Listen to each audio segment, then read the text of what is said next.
Good afternoon, everyone, and welcome to today's focus for Monday, December the 12th, 2022 at 12:06 p.m. Central Time.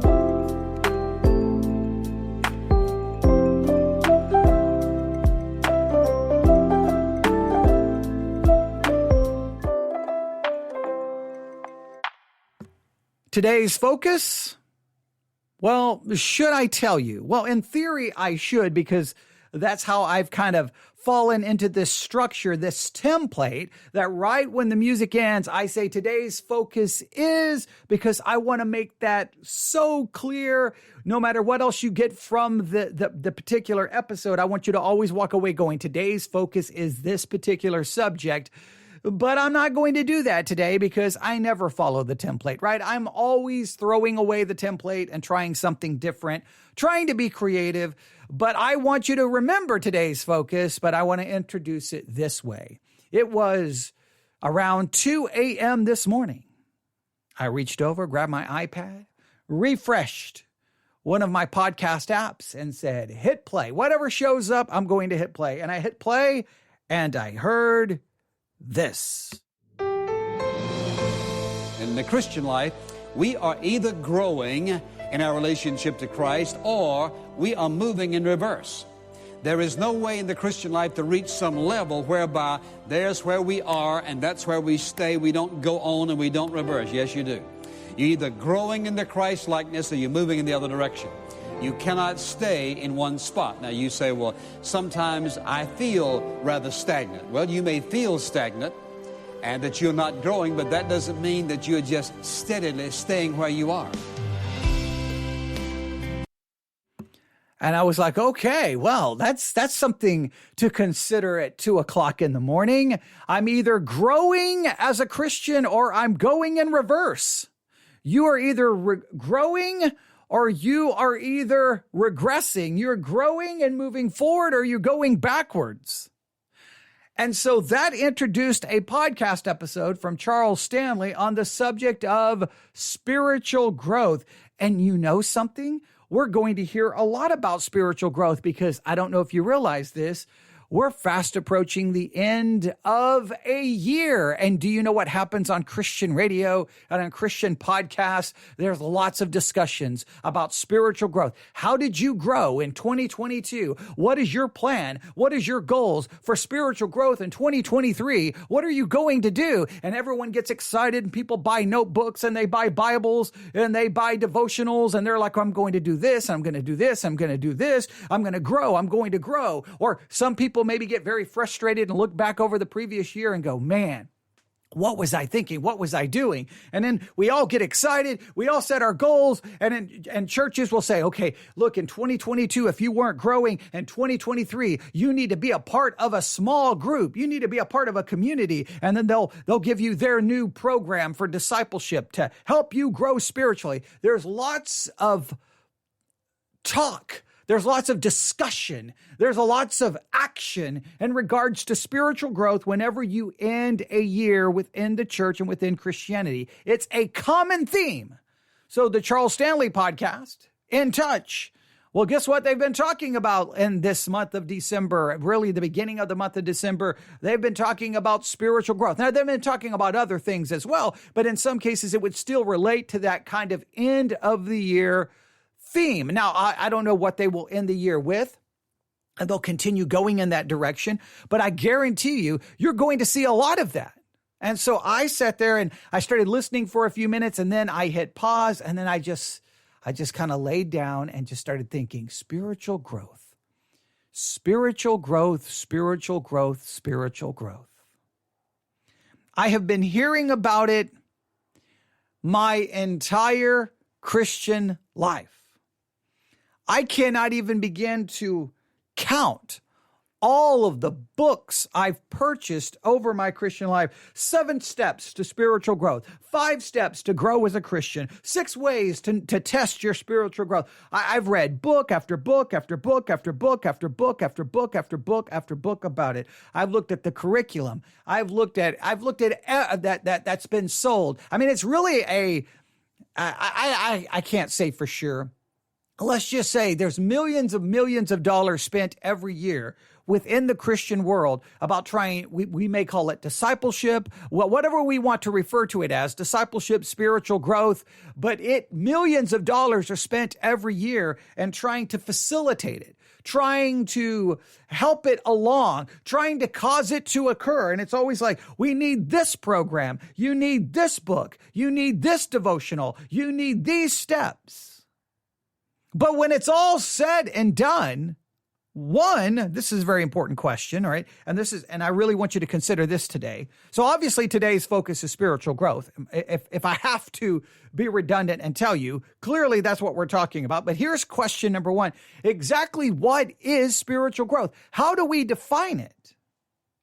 Like if you were to write out right now, take a piece of paper and write out your definition of spiritual growth. I really would challenge everyone to do this. I know it's always hard to get everyone to participate, but I would really like to know how you define spiritual growth.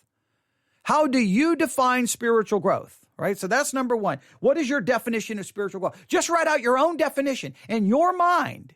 Like you may never have articulated it, but there's something in your mind which you say you're growing or you're not growing. There's some way you define spiritual growth, and you know you've heard millions of sermons about it, right? So how do you define spiritual growth? That's number one. Number two, how do you measure it? So what is it? Number two, how do you measure it? How do you look back and go, man, I didn't grow at all in 2023? I'm sorry, in 2022. And this is what I'm going to do to grow in 2023. We'll use that for a separate question. But how do you measure where you are spiritually? Right? I mean, in many families, they'll have like a wall or a door frame where they have marks, where they mark the growth of a child or a grandchild. They'll mark it and they'll put the date, right? December 6th, whatever, in 2022. And then they'll put the little line there and then the next line. And so you're measuring physical growth. Right? Measuring physical growth is easy, right? That's much easier to do. How do you measure spiritual growth? So what is it? Number two, how do you measure it? Oh, and here comes number three. How does it occur? How does it happen? What causes spiritual growth to occur? What causes it? What facilitates it? What leads to it? So today's focus is really spiritual growth, but I'm giving you specific questions. This was not the original way I intended to do this, but now that I'm doing it this way, I think I like this approach. All right. So what is spiritual growth? What is it? Number two, how do you measure it? Number three, how do you cause it to occur? How do you facilitate it? What leads to spiritual growth? And we've talked about number four. We've talked about this one in the past. Does the church contribute to spiritual growth, or does the church hinder it? Now, I raised this question because I feel in some ways, many churches, I don't know if I think they all have programs. I think they all desire to facilitate spiritual growth. But in some cases, I really wonder if spiritual growth, if the church really has any actual involvement in spiritual growth in any meaningful way. There's activities, there's programs, there's sermons, there's Sunday school lessons. But when it's all said and done, if you were to look at your life and try to measure your spiritual growth, would it be traced back to the church, or would it be traced back to something else? I've asked this question, and I was shocked before because I don't think I received one email that even looked to the church for their spiritual growth. They looked to other things, and I was like, wow. What an indictment against the local church. I'm not saying it's the local church's fault, but it's very important that we consider this. So I really want us to think about it. What is spiritual growth? How do we measure it? How do we facilitate it? And what is the church's role in it? Does it help or does it hinder? Now, I could probably ask you far more questions today, but I really want you to just consider spiritual growth. What actually is it? Now, when I think of scriptures about this, well, you know which one I'm going to go to. I'm going to go to the obvious one, right? I mean, I'm going to go to the one, 1 Peter chapter 2, verse 1, Wherefore, laying aside all malice and all guile and hypocrisies and envies and all evil speakings, as newborn babes, desire the sincere milk of the word, that ye may grow thereby. That ye may grow thereby. There, the growth is connected. The whole process there is described in language which we can understand. That a newborn babe growing. So it's likening spiritual growth to physical growth, right? Well, what does someone need to grow spiritually? They need proper nourishment, right?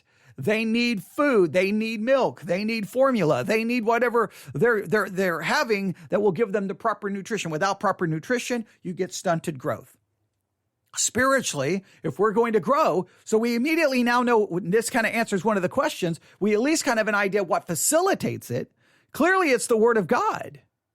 The Word of God is what facilitates our spiritual growth. All right, so that gives us a little bit of help, but what actually is it? How do you define it? And just to say the Word of God facilitates it, what exactly? And then, of course, how do you measure it?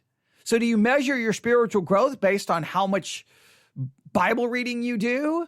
How many Bible studies you participate in? I don't know if that's a good way. Clearly, the Word of God is essential in it, but how do we measure it? Well, first we have to define what it is. What is spiritual growth? So those are the questions for today's focus. What I want you to focus on today. I want you to just think about these questions, all right? Because you're going to hear lots of talk about spiritual growth as we end this year. Not just for me, but I think all over the place, because it's just a time for people to sit back and reflect on what happened in the year gone by, the year that's now passed, and the year to come. And spiritual growth usually shows up somewhere in there. And well, then everyone starts having their plans and their ideas. So what is spiritual growth? How do you measure it? Okay. What causes it to occur? And what is the church's role in either helping or hindering it? I mean, you can't go wrong with pondering those questions today, right? I mean, that's something worth focusing on today. I really want you to think about it. And as always, I want you to share your thoughts and your answers with me. newsif@yahoo.com, newsif@yahoo.com. And the reason I want you to share your thoughts and your answers and your perspective is because in many cases that leads to more episodes dealing with this subject or with any subject that we're talking about. I have that audio queued up from Charles Stanley. He offers his kind of definition of spiritual growth. So there's a part of me that wants to just play it, but we're already at 13 minutes.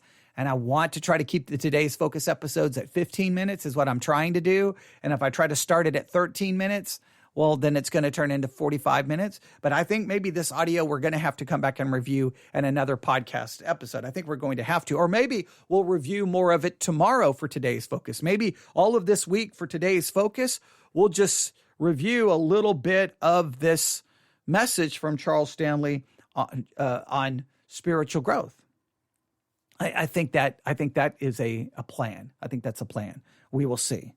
Now, the last time we did that with a sermon for today's focus, that was on the idea of the presence of God, practicing the presence of God, which then turned into an entire series, which we're still working on that series. So I don't want this to turn into an entire series, but well, wherever this podcast leads, I just follow. Yeah, I know I'm supposed to be leading the podcast. The podcast just leads me in whichever direction it goes. So today's focus for Monday, December the 12th, is spiritual growth. What is your definition of spiritual growth? How do you measure it? What facilitates it? What causes it to occur? And what do you think the church's role is in helping it happen or hindering it from happening? I have found that most people's spiritual growth seems to take place outside of the church. I think a lot of people I'll just stop right there because we're out of time. So today's focus for Monday, December the 12th, is spiritual growth. Can't wait to hear and read your thoughts.